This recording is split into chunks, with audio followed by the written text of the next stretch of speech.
horreyn ilaahay baa mahad iska leh mar labaadka wasiirka wasaaradda cadaaladda iyo howlwadeenka wasaaradda oo halkan maanta shaqo muhiim ah ku soo bandhigaya aad iyo aad baan ugu bogaadinayaa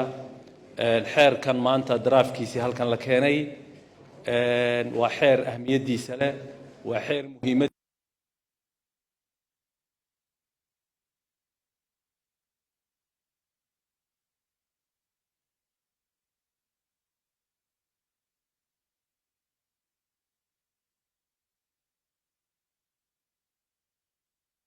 dadku ay walaaloobaan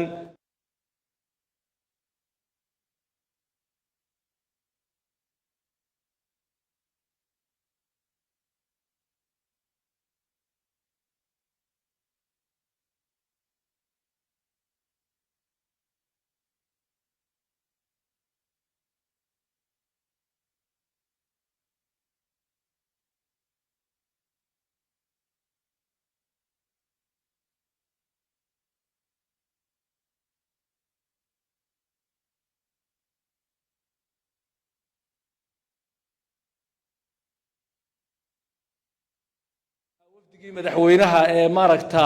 goolkii ugu weynaa Somaliland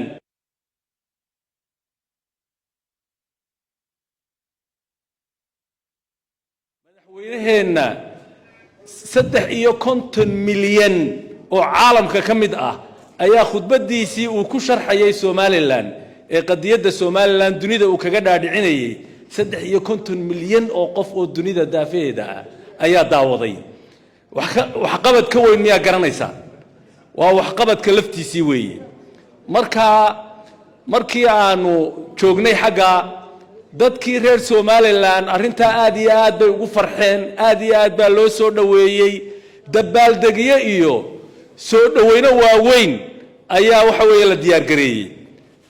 waxaa la gartay oo madaxweynaha uu gartay in iyo wafdigiisuba in maaragta dadkii wadooyinka la tubi jiray la iska daayo macnaheedu waa maxay waa sloganka labaad ee ah waxqabad shaqa la soo qabtay arintu ma aha maaragta sacabatun iyo hooyooyin wadooyinka la tuba iyo dad maaragta la cadiba ma aha marka xukuumadani waxa weeye waa wada jir iyo waxqabad weeye shirkan maanta aynu u fadhinaana qaybta horena waa wada jirkii oo discriminationka iyo takoorka ayuu meesha ka saaraya xeerka in la curiyo la soo saaraana waa waxqabadkii weeyaan sidaa ayaa ummadda reer Somaliland ay waxa weeye ay la soconaysaa ballanteenu waa inaynu wax qabanno ballanteenu waa inaynu walaalowno ballanteenu waa inaynu midowno ballanteenu waa inaynu wax kasta oo xiriirka bulshadeena xumaynaya inaynu meesha ka saarno weeyaan kelmadda u dambaysan ku soo gabagabeynaya waxa ay tahay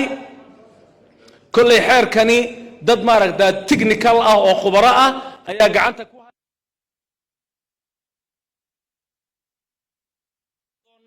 ثلاثة أيام كدي بندونا محر عقابات بينو كدي دونا مسحر بروموشن هو ضد كدي رجالنا يا ولا لماذا إياه وده شركة كدي رجالنا يا إنه كدي دونا وحوي ثلاثة وانو كدي بندونا هدي لهاي نادو يدو دينتي الشرع عنا أينو كوسا